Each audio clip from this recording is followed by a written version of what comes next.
सखा हमारे, हे नाथ नारायण वासुदेवा, श्री कृष्ण गोविंद हरे मुरारी, हे नाथ नारायण वासुदेवा, श्री कृष्ण गोविंद हरे मुरारी, हे नाथ नारायण वासुदेवा, एकमात्र स्वामी सखा हमारे, एकमात्र स्वामी सखा हमारे, हे नाथ नारायण वासुदेवा, श्री कृष्ण गोविंद हरे मुरारी, हे नाथ नारायण वासुदेवा, श्री कृष्ण गोविंद हरे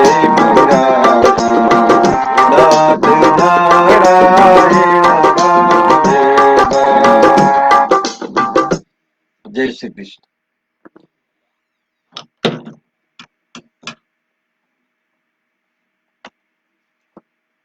आज हम श्रीमद् भागवत एकादशी स्कंद को 10वां अध्याय प्रस्तुत करना चाह रहा हूं। इसमें आज हम भगवान के प्रति उद्धव का प्रश्न के बारे में हम छलफल श्रवण करेंगे। कहो 10वां अध्याय में जन्म देह संबंध ज्ञान हेतु वर्णन कियो आत्मा को प्रतिबंध। श्री कृष्ण भगवान बोले, हे उद्धव, मेरो भक्त को उचित है कि निष्काम कर्म करे, सकात कर्म का त्याग करे, मेरी भक्ति में तत्पर होए, आत्मा के विचार में मग्न रहे, कर्म की विधि में आदर करे, मुझ में तत्पर होकर आदर सहित संयम का सेवन करे, और सब सामर्थ्य होए तब शौचाधिक नेम करे। इसमें भी विशेष धर्म यह है कि सहनशील हो, मेरे स्वरूप को जानता हो, शांत हो, मेरा ही रूप है, इस प्रकार की गुरु की सेवा करे। अहंकार, आलस्य, असहनता और श्री पुत्र आदि में समता गुरु की सेवा करने वाले पुरुष को यह सब त्याग करने योग्य है। श्री संतान, घर, क्षेत्र, स्वजन, द्रव्य आदि सब में उदासीनता रखे और यह विचार करे कि आत्मा सब में एक समान है। इस कारण सब में अपने ही समान मुख आदि देखे। ज्ञान कैसे प्राप्त होता है, सो कहते हैं। गुरु रूप नीचे को अरणी, शिष्य ऊपर की अरणी, और उपदेश रूप बीच का मंथन करने का काष्ठ, इन तीनों में से उत्पन्न हुआ ब्रह्म विद्या रूप अग्नि परम सुख का देने वाला है। पूर्ण आचार्य की दी हुई और पूर्ण शिष्य की ग्रहण की हुई ब्रह्म विद्या गुणों के कार्य रूप जगत को और उन गुणों को भी दग्ध कर देती है। फिर काष्ठ रहित अग्नि की नाई आप भी शांत हो जाती है। इस प्रकार होने से यह जीवात्मा साक्षात आनंद रूप होता है। हे उद्धव, मिशांश को मत के अनुसार कर्म करने वाले और भोगने वाले जीव की पराधीनता नहीं जाती, और पराधीनता होने पर मनुष्य के किसी प्रकार के पुरुषार्थ की प्राप्ति भी नहीं होती। जीव जो स्वतंत्र होए तो उसको दुष्ट कर्म वह दुख की प्राप्ति संभव नहीं हो सकती। जो अच्छे कर्म करना चाहते हैं वे सुखी होते हैं और जो नहीं चाहते वो दुखी होते हैं। ऐसा ऐसा नियम ही भी नहीं। कारण यह कि विद्वान लोगों के भी किसी स्थल में अल्प सुख भी देखने में नहीं आता और मूढ़ जनों को भी किसी स्थान में किंचित मात्र दुख भी देखने में नहीं आता। इस कारण हम कर्म करने में कुशल होने के कारण सुखी हैं। ऐसा उन लोगों को वृथा अहंकार मात्र ही है। यदि कोई है यदि कोई कहे कि यह आत्मा अनेक क्यों दिखाई देते हैं, आत्मा तो एक ही सुना जाता है, तो कहते हैं कि इन गुणों के धर्म से जब तक अहम भाव है तब तक अनेक प्रतीत होते हैं और जब यह माया के गुण छूट जाते हैं तब आत्मा एक ही दिखाई देता है। जब तक आत्मा अनेक जान पड़ते हैं तब तक ही पराधीनता है और जब जब तब पराधीनता है तब तब तक ईश्वर से भय रहता है। इस प्रकार प्रवृत्ति मार्ग में दोष है जो इसका सेवन करते हैं। वह मोह में पड़कर शोक को प्राप्त होता है। काल आत्मा शास्त्र लोक स्वभाव धर्म से नाम और गुण तो संबंध से वर्णन किए, परंतु गुण संबंध छूटने पर ये मेरे ही स्वरूप है। इस कारण निवृत्त मार्ग ही मोक्ष का कारण है। उद्धव जी ने पूछा, हे भगवान, आपने यह सिद्धांत वर्णन किया कि आत्मा एक ही है, उसके गुणों के कार्य रूप देह के संबंध के हेतु ही जन्म मरण होता है और अपना स्वरूप जानने से मोक्ष की प्राप्ति होती है। सो इस विषय में मैं यह पूछता हूँ कि शरीर से उत्पन्न हुए गुणों में वर्तमान जीव बंधन से रहित होने पर भी गुणों से बंधन में आ जाता है अथवा नहीं आता है, और जो बंधन में आता है तो किस प्रकार से आता है, बंधन से मुक्त जीव कैसे बरतता है और किसी विहार करता है, किन लक्षणों से जाना जाता है, कैसे भोजन करता है, कैसे त्याग करता है, कैसे शयन करता है, कैसे स्थित होता है और कैसे जाता है। हे अच्युत, मेरे मन में एक और संदेह है, सो आप निवारण कीजिए कि एक ही आत्मा शरीर आदि के संबंध के कारण अनादिकाल से बधा है, इस प्रकार निश्चय करना पड़ता है और इसी प्रकार निश्चय कर फिर उसकी मुक्ति को हेतु मुक्ति हो जाती है। ऐसे मानने पर मुक्ति में अनित्यता आती है। इसी कारण वही आत्मा निरंतर मुक्त है, ऐसी भी मानना पड़ता है। तब एक ही समय में एक साथ बंधन में आना और मुक्त हो जाना कैसे संभव है, सो कहिए। अब मैं 11वां अध्याय प्रारंभ करने जा रहा हूँ। इसमें बद्ध मुक्तादिक के लक्षण के विषय में हम श्रवण करेंगे। कहे दोष लक्षण यथा साधु मुक्त दृढ़ भाया, भक्ति हो के नव माही जो सो 11वें अध्याय। श्री कृष्ण भगवान बोले, हे उद्धव, आत्मा बद्ध मुक्त है। यह जो हमारा कथन है सो मेरे गुण संबंध से है, सिद्धांतों में नहीं है। उपाधि रूप सात्विक गुण आप ही माया कल्पित है। माया बिना इनका दूसरा मूल कुछ नहीं है। मैं तो माया का नियंता हूँ, इस कारण मुझको न बंधन है न मोक्ष। जैसे स्वप्न बुद्धि का ही विवर्त है, इसी प्रकार शोक मोह सुख दुख और जन्म मरण आदि संसार भी अज्ञान के कारण वृद्धि का ही विवर्त है, किंतु वास्तव में नहीं है। अर्थात सब देह धर्म माया से होते हैं, माया से पृथक नहीं।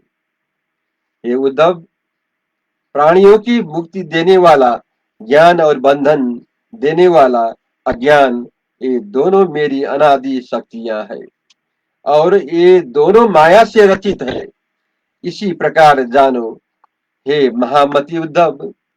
उद्धव जी, जब तक मैं अज्ञान को प्रवृत्त करता हूँ तब तक मेरे अंश रूप जीव के बंधु प्रतीत होता है, और जब मैं ज्ञान देता हूँ तब मोक्ष की स्फूर्ति होती है। अब बंध और मोक्ष में क्या भेद है? इस प्रकार का उत्तर ही देता हूँ कि आत्मा और परमात्मा परस्पर विरुद्ध धर्म वाले होकर एक ही देह में स्थित है। इसमें एक जीव ईश्वर का भेद, दूसरे जीव से जीव का भेद, ये दो भेद है। इसमें एक जीव ईश्वर का सॉरी एक देह में स्थित जीव ईश्वर में, ईश्वर का धर्म आनंद और जीव का धर्म दुख है। जीव विनयपन से रहता है और ईश्वर नियंतापन से रहता है। इसमें दृष्टांत कहते हैं कि शरीर रूप वृक्ष में दो पंछी निवास करते हैं, चैतन्य रूप के समान है, दोनों में मित्रता है, अपनी इच्छा से आन कर स्थित हो गए हैं। इनमें एक जीव तो देहकृत कर्म फल को भोगता है, दूसरा ईश्वर साक्षी होकर देखता है, भोग नहीं करता है, तो भी ज्ञान शक्ति होने के कारण जीव की अपेक्षा महाबलवान है। इस प्रकार एक ही रूप से दोनों विरुद्ध कर्म करते हैं। कर्म का फल तो नहीं भोगने वाला ईश्वर सर्वज्ञ है और अपने को तथा जीव को भी जानता है, और कर्म फल भोगने वाला जीव अल्पज्ञ है, वह अपने स्वरूप को यथार्थ रीति से नहीं मानता। इस प्रकार जीव अविद्या से युक्त है और अनादि काल से बद्ध है, और ईश्वर माया से युक्त होने पर भी माया के सद्गुणी की वृद्धि के कारण सर्वज्ञ है, अनादि काल से मुक्त है। ज्ञान की विलक्षणता वर्णन करके अब जीव में क्या भेद है सो कहते हैं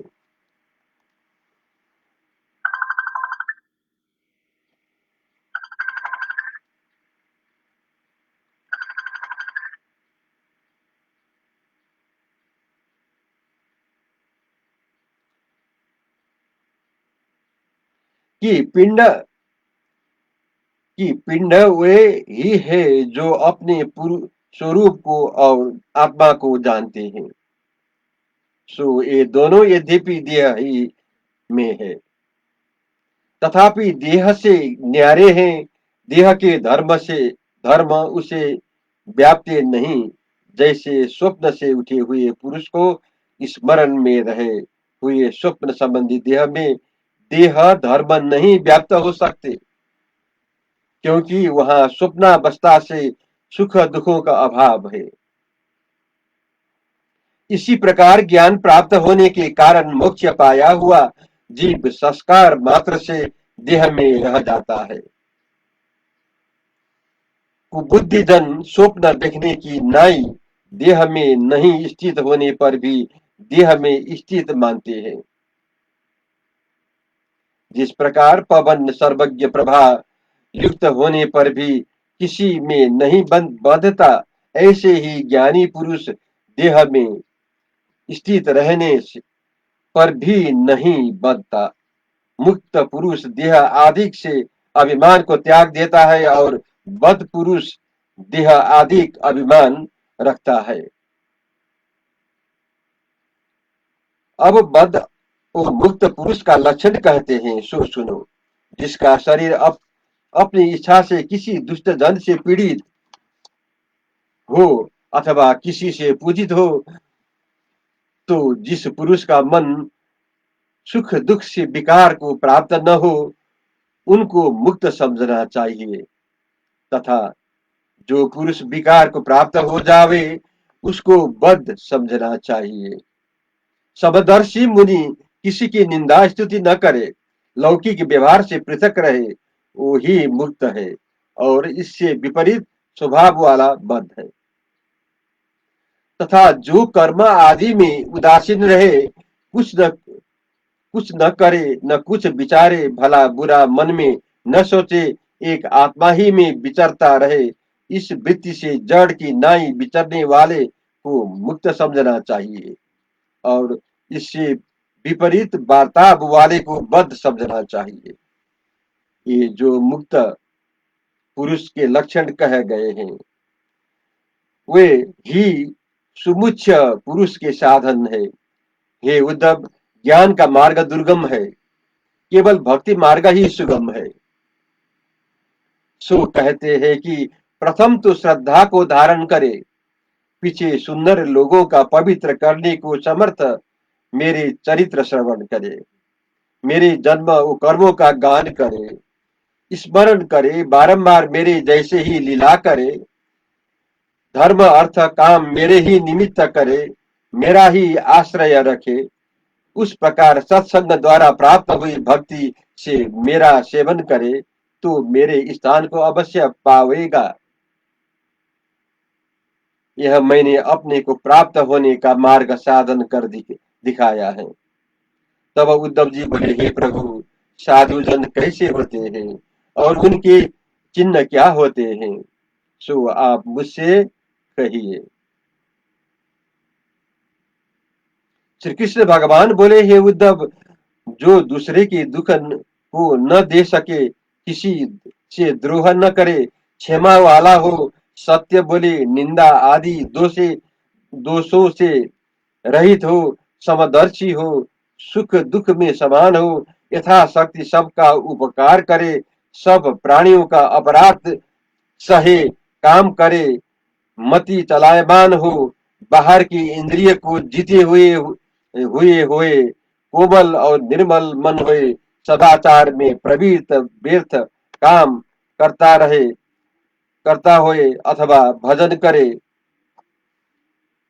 शांत स्वभाव होए, अपने धर्म में स्थित हो, मेरा ही एक आश्रय करे और मेरा ही स्मरण करे, मान की इच्छा नहीं करने वाला, दूसरों का मान और ज्ञान देने में चतुर, किसी को नहीं ठगने वाला, करुण मात्र से ही सब वृत्ति का करने वाला और अच्छे प्रकार से ज्ञानवान, इन पूर्वोक्त लक्षणों से युक्त पुरुषों को साधु और महात्मा कहते हैं। सो वेद में कहते हुए गुण दोषों को इस प्रकार जानकर अपने संपूर्ण धर्म को किसी आवश्यक कार्य बस त्याग करके भी जो पुरुष मेरे को भजता है, उसको उत्तम साधु समझना चाहिए। अब भक्त के लक्षण सुनाते हैं कि मेरी मूर्तियों और मेरे भक्तों का दर्शन, स्पर्शन, पूजा, सेवा, स्तुति, पूर्ण गुण कर्म का कीर्तन, मेरी कथा सुनने में श्रद्धा, मेरे ध्यान, जो कुछ मिले सो मेरे ही दास्य भाव से, आत्मा समर्पण इत्यादि कर्मों का प्रेम भाव से निवेदन करने वाला भी मेरा परम भक्त कहलाता है।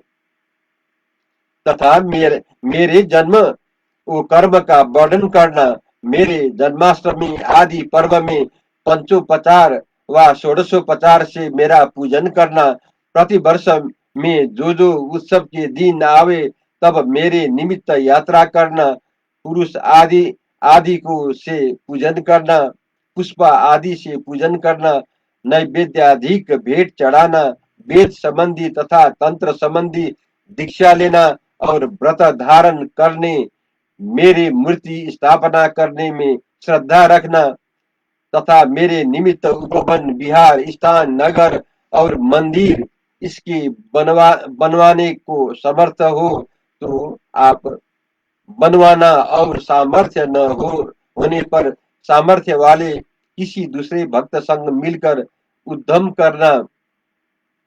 मेरे मंदिर में कपट भाव से त्याग, बुहारी देना, लिपना, छिड़काव करना, फिर चौक पुराय, रंग बल्ली सहित चित्र विचित्र चंदोबे तानना तथा दास की नाई मेरे मंदिर की पूजा करना, अभिमान और दम्भ नहीं रखना, अपना किया हुआ उपकार किसी को कहकर नहीं दिखाना, मेरे अर्पण किए हुए पदार्थ को अपने में नहीं लाना, ये सब पदार्थ मेरी शक्ति को उत्पन्न करते हैं। हे उद्धव, प्रथम सत्संग करे जिससे कि भक्ति उत्पन्न होए।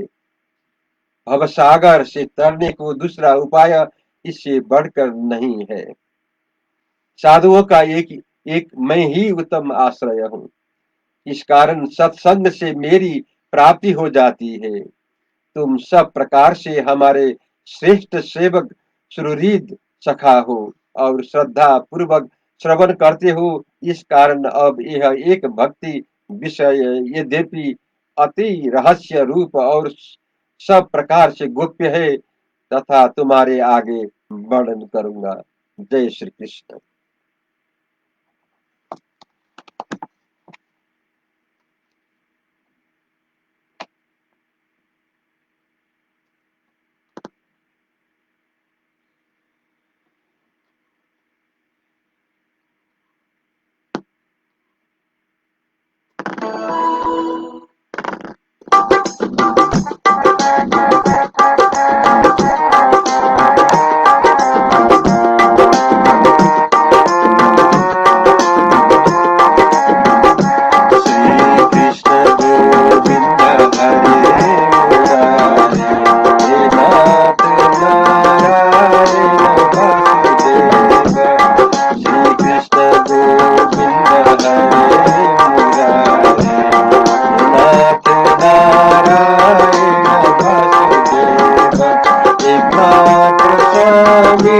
सखा हमारे, एकमात्र स्वामी सखा हमारे, हे नाथ नारायण वासुदेव, श्री कृष्ण गोविंद हरे मुरारे, हे नाथ नारायण वासुदेव, श्री कृष्ण गोविंद हरे मुरारे, नाथ नारायण वासुदेव। जय श्री कृष्ण।